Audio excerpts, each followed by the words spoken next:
Good afternoon.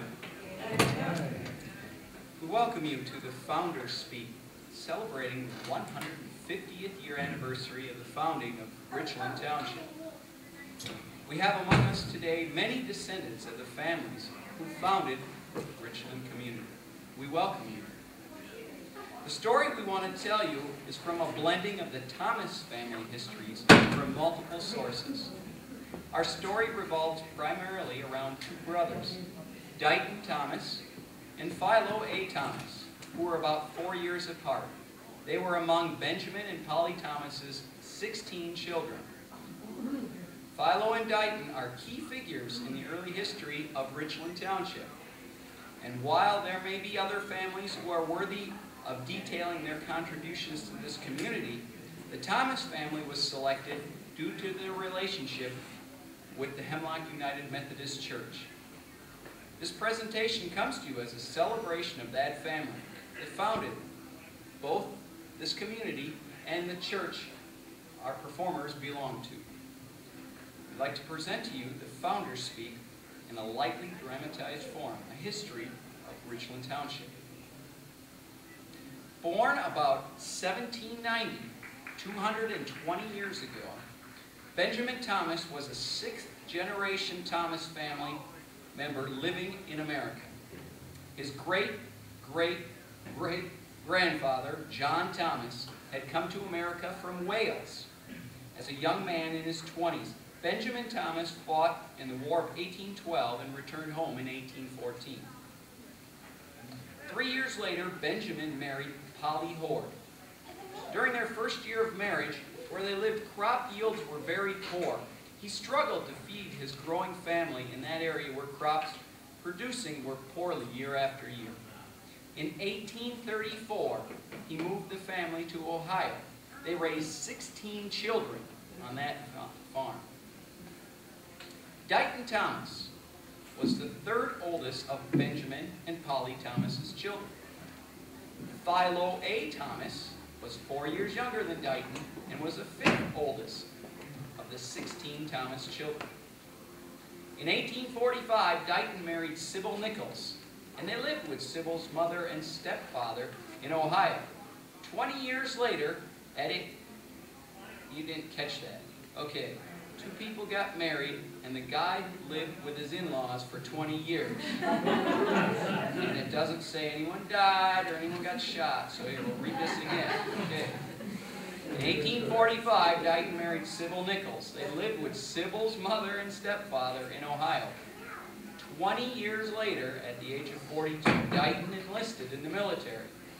He received $135 for enlisting and was paid $16 a month where he served as a cook from February to September in 1864 during the Civil War. After the war, Dighton and his wife Sybil and their children moved to an area just 10 miles outside of Defiance, Ohio, where their family grew to 8 children. In 1862, Dighton's brother, Philo, who had already moved to Michigan with his wife, Arminda. The family had moved to Detroit for a short time, while Philo made trips to the Hemlock area to build a log cabin where his family would live.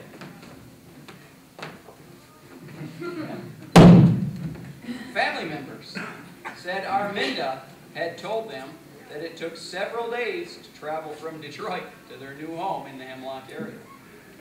Philo and Arminda were listed as the first permanent settlers in this area. Family historians said Arminda often described how she'd have to look straight up in the sky because the forest of hemlock trees was so dense. A joke about not seeing for the forest for the trees can be said here, but the young lady playing Arminda is my wife, so maybe I won't say that.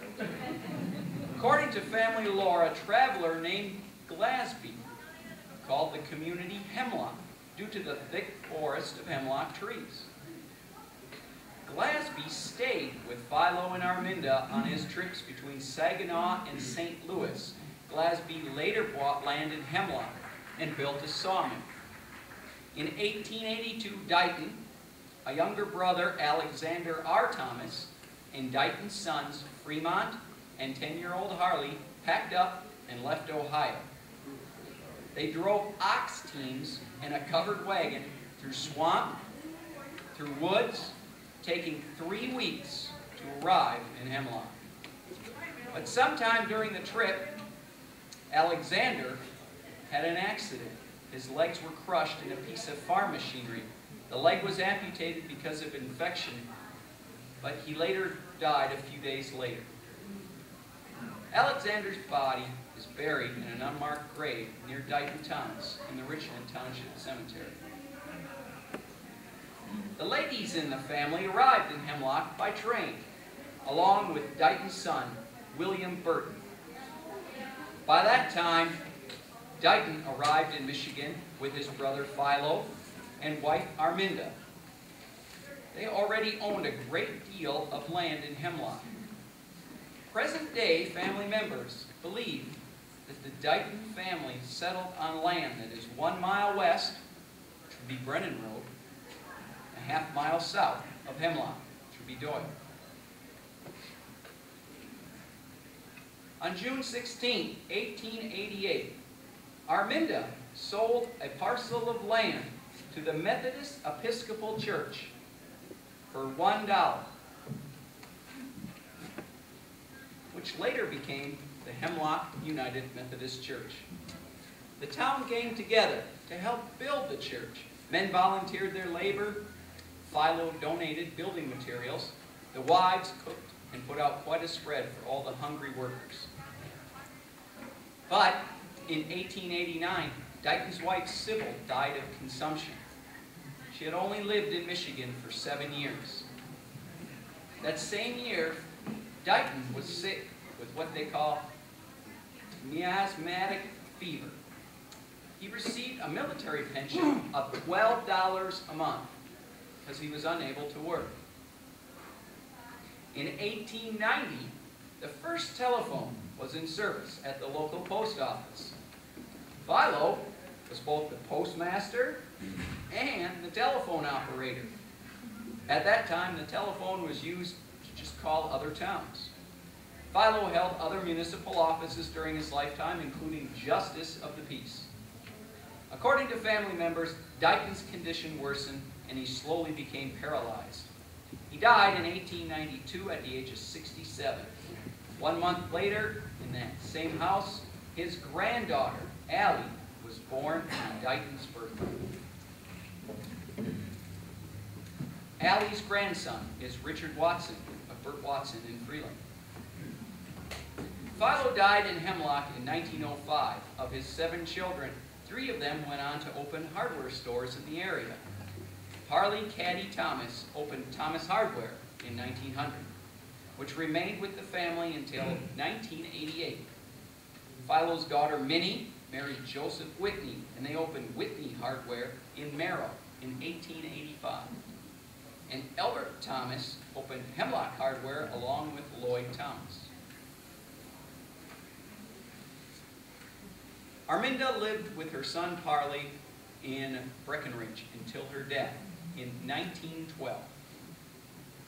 Thomas family history describes Arminda as a woman ahead of her time. It reveals that 3 years before she married Philo, she completed 1 year of study at Oberlin College in Ohio.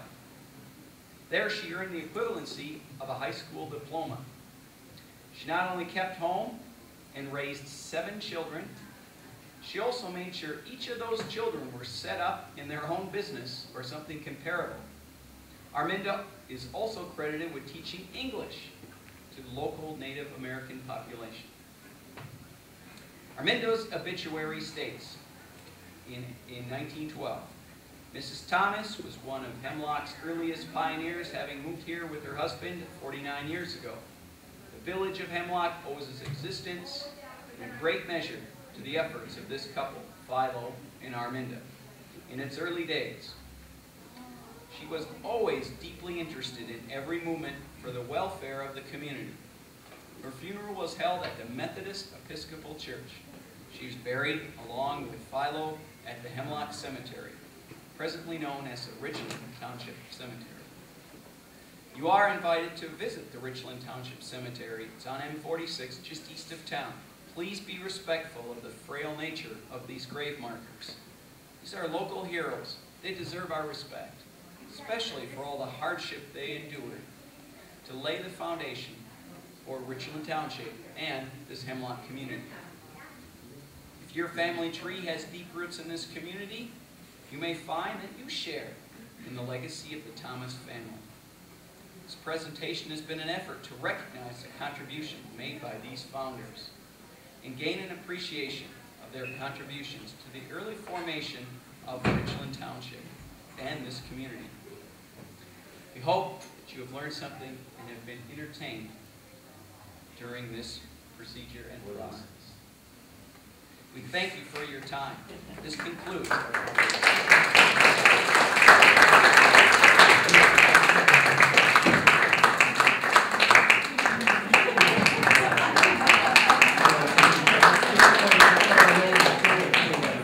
side note. My wife, Jean, who is portraying Arminda, worked with many people in the community to write this report. Especially James Carey, yes.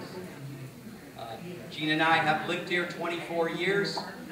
We've never lived in one area this long, and we've settled here because of people like you. This is a wonderful community. We've lived in a lot of places. For those of you who know us and you say, yeah, you lived in North Dakota up by Canada, well, why wouldn't you have moved? But we have lived in other areas, so we do love Michigan here. But many of you represent the Thomas family. If you could stand, some of you are descendants of who we talked about today.